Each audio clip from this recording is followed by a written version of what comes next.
Hi everyone. Hope everyone's doing well.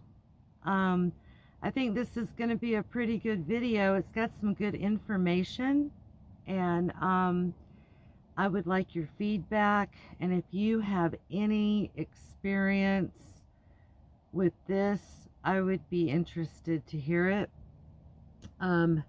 This video is going to be about what it takes to power a refrigerator in your van.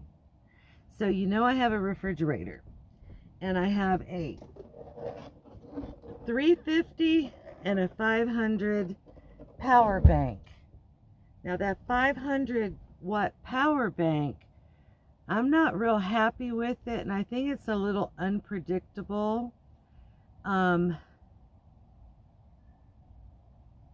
It supplies power, but am I really getting 500 watts or whatever it is? I'm not real sure about that, because my 350 outdid my 500 on this experiment I did. And that's what I've been doing the last couple of days, is running my refrigerator in my home off of these two power banks, because when I went down to Travel Grandma's gathering recently, I forgot to charge my 500. I mean, when I got there that evening and I plugged in the refrigerator to it, because I just had the refrigerator plugged into the van going, and I saw it was dead or almost dead, I was like, oh my gosh. Okay, so that's something we have to be prepared for anyways, is accidents, oversights, things like that. So luckily I had the 350. I plugged the 350 into my refrigerator that evening, and I knew the next morning I would use my portable 100-watt solar panel to charge my 500 with, which I did. And it took about 6 hours to get it charged, but I got it charged. So then I plugged it in, and I was going to start charging my 350, but we started getting cloud coverage because it rained that evening. So I didn't get anything done with that. And so that by the next morning, my 550 or my 500 didn't last long, and it was dead. And then my 350 was dead. So what I'm saying is, it was a real pickle, and luckily I had an old juice bottle filled with water that I had frozen and set down in it. And I got that idea from a subscriber, Chris. Thank you, Chris, for that idea. And so everything worked out. What I lost was no great loss, but it was a learning experience for sure. Because I'm like, how in the heck am I going to have a refrigerator when you have to think of human oversight and weather? Unless you're driving constantly where it can charge off of your vehicle, you need some really good power. And you could say, well, get 1,000-watt Bluetti or whatever. Well, that 1,000 watts going to last pretty good for you, but you're also going to have to charge it. And if you're not traveling and you're just using a 100-watt solar panel to charge your 1,000-watt battery bank, that's going to take a little bit, it's going to take the better part of a day. So you're going to need something on top of that yet to cover the time that's getting charged, if that makes sense to you. So what I did at home was I used my 500, I plugged it in to the refrigerator, and I plugged it in at 8:44 a.m. And then I wake up every morning on my work days at 3:30.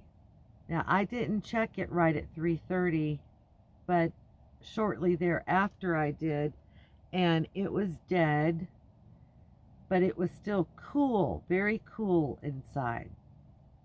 So I figure it died around 3 a.m. So that would be 18 hours of running time. So that the 500 gave me 18 hours approximately. So then my 350, I plugged it in at 4:33 a.m.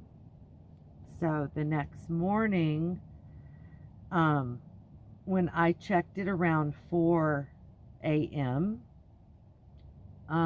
it was dead and it was warm inside. There was like a minute amount of chill. So it had stopped, I'm thinking, around 12 midnight to 1 a.m.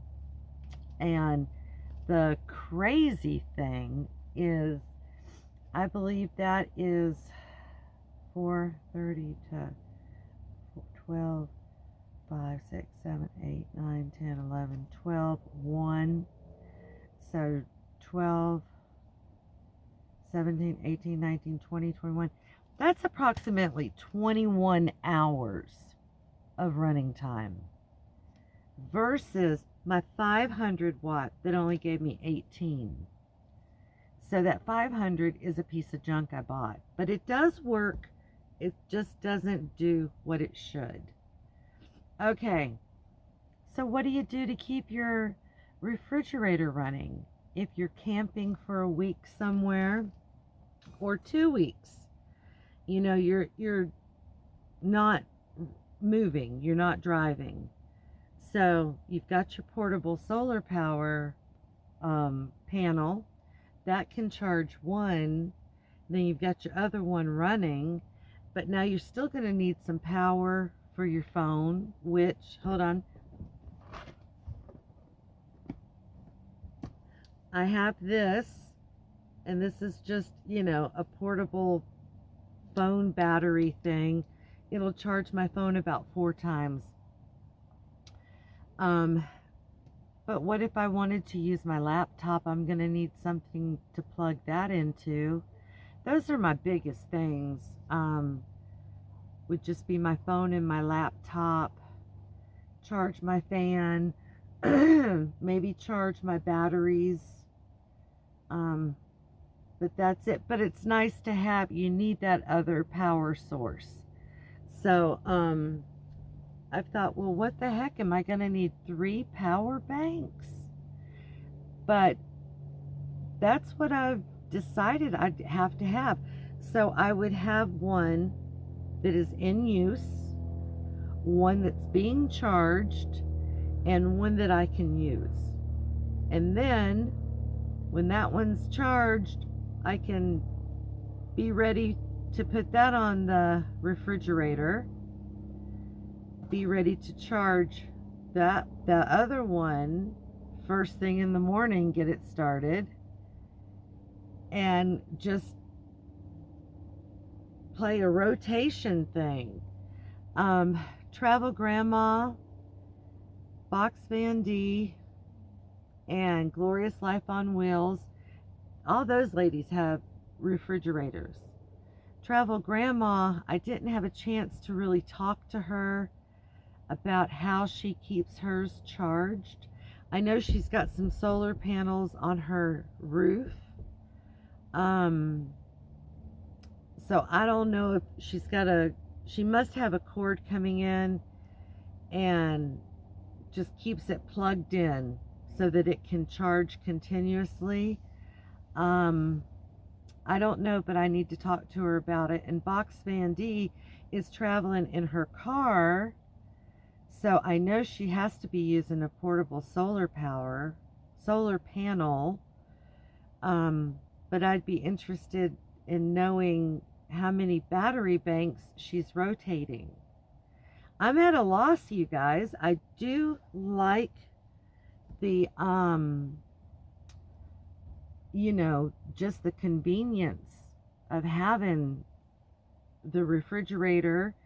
I can have something cold to drink, or have lunch meat, or some grapes, anything, you know, nothing extravagant. Maybe throw some meat in there besides the lunch meat. I don't know.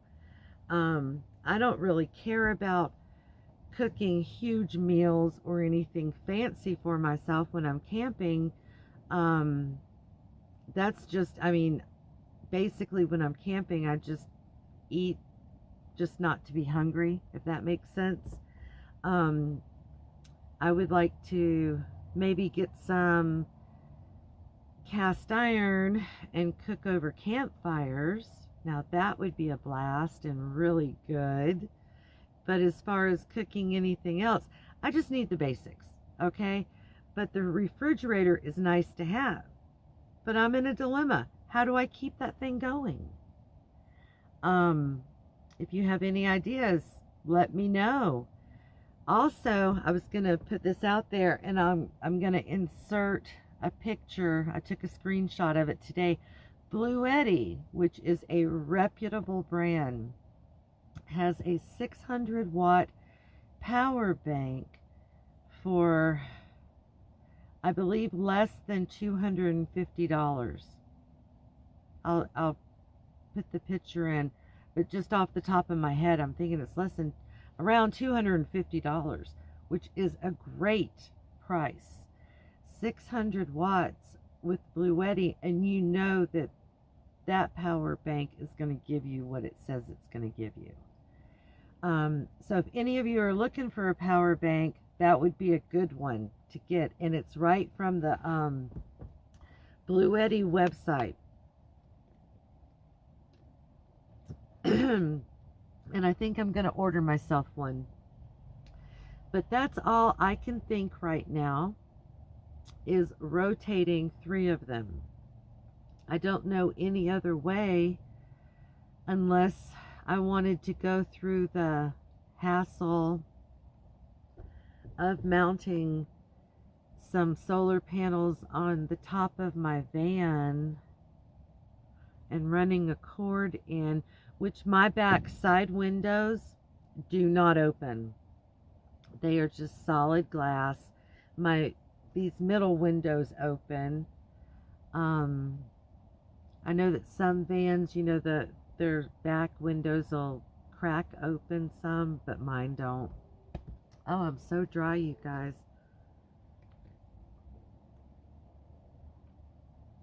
Okay. Anyways, that's been my dilemma, and what I have been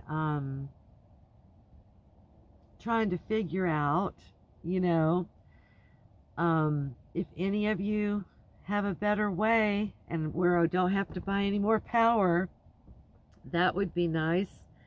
But I think too, it really doesn't bother me buying more power, because I'll use it at my off-grid place. You can't ever have enough power. Things happen, you know, and I'm so excited about that, and I'm going to try to take a month off, like the mid-January to mid-February, so I could get down to Quartzsite and do Lake Havasu, and possibly if there's a Schoolie Palooza, I'd like to check that out, and just spend some time, and then go check out some property down there too. I'm just, you know, I change my mind a lot. And that is also another reason I have not jumped on any land right now, is I want to just make sure it is exactly what I want. Because if I buy it and then I change my mind, I might not ever be able to sell it, you know, I might be stuck with it. So I really want to make sure I get the property that I'm happy with. I want some mature, like juniper trees or whatever it is down there. And also, what about Missouri? Off-grid property in Missouri. You know, that's so green and lush. Um, Off-grid with Doug and Stacy. I watch them, and boy, they've got a beautiful homestead, and they're in Missouri. It's pretty amazing, and they're around Amish people, and they have learned so much from the Amish because that's how the Amish live. Um, so I don't know. You see how I am? My mind, I'm just all over the place. But that is my goal. I know I'm going to do it. I've got to make up my mind where, you know. Um, Arizona is a great state, and it really welcomes off-gridders, and I do like that. It's completely doable. I know Doug and Stacy in Missouri, they've got lots of water storage, so Missouri must not have crazy rainwater catchment laws like Colorado does. I mean, Colorado blows my mind. I love this state. It is so beautiful. I love our climate, but it's the water thing. There's no way. And I'm not going to spend 30 grand on a well. It's going to be like 25 and up to get a well. Probably 30, closer to 30. To have water. I mean, do you know how many times you can fill a 1,500 gallon cistern? Like they'll come deliver the water to you for $25,000. I'll be dead before I ever hit that $25,000 mark. Aja, what is her? Pandemonium. That's her channel. She gets hers filled up once, maybe twice a year, and I think it's a 12 or 1,500 gallon tank, and it's around $200. So that's like $400 if she does it twice a year.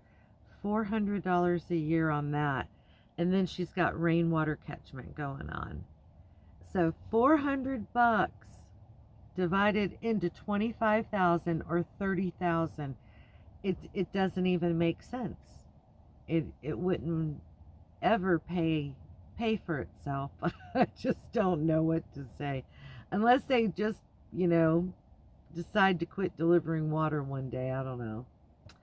Anyways, I appreciate you all tuning in. Keeping this refrigerator going is a dilemma for me. I don't know what else to do. If you keep a refrigerator going, or you know somebody that does, and you know a better way than what I have going, because it is really turning into a full-time job of watching it, you know, and that's okay. If I'm out camping, I have the time. Okay, I'm not saying I don't have the time for it, but I don't want to ever be stressed. I'm not into the stress thing. So if you have any more ideas, let me know. And I have decided, I think, and if any of you hear of any little Pomeranian puppies, miniature ones, please let me know. I will drive. Hopefully it's not too far away, but I have decided, because I'm not going to be happy camping without a dog. And I mean, it's really weird, but I never felt alone when I had Cookie. Isn't that weird? We drove cross country, you know, back to Florida and back and everything, and I was never lonesome. That's crazy.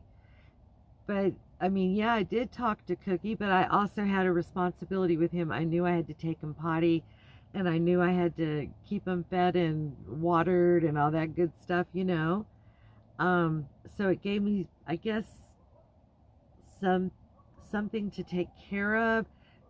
so I didn't feel alone. And then when we'd go hiking and stuff, I had him with me. I never felt like I was hiking alone. So, anyways, he was a German Spitz, but a German Spitz is where Pomeranians come from. So that is the type of dog I am madly in love with, and I guess that's what I want. So if anybody out there hears of any little pom puppies, and I need the smallest ones, like the miniature ones, um, because they do, like I spent a lot of time grooming Cookie, I really did. And I would like to minimize that to a smaller body. um, but I think I want two. So if you hear about any, let me know, please. Um, I would like to have my babies before I head out in January, you know. So, anyways, much love to all of you, and I hope everything is going well in your lives. And if you are setting up a van, I hope that you can share what you're doing with your van, and I hope that you'll have many happy camping trips. And I really hope a lot of you can make it to Quartzsite. I would love to meet you. It's going to be so much fun. I really miss the community, This past January in Quartzsite, it was amazing because Cookie and I had been doing a solo thing for almost a year. So then when we got there in January and got to have a community, it was like, wow, this is really what we love. So anyways, have a beautiful evening, and I'll be checking back with you soon. Thank you.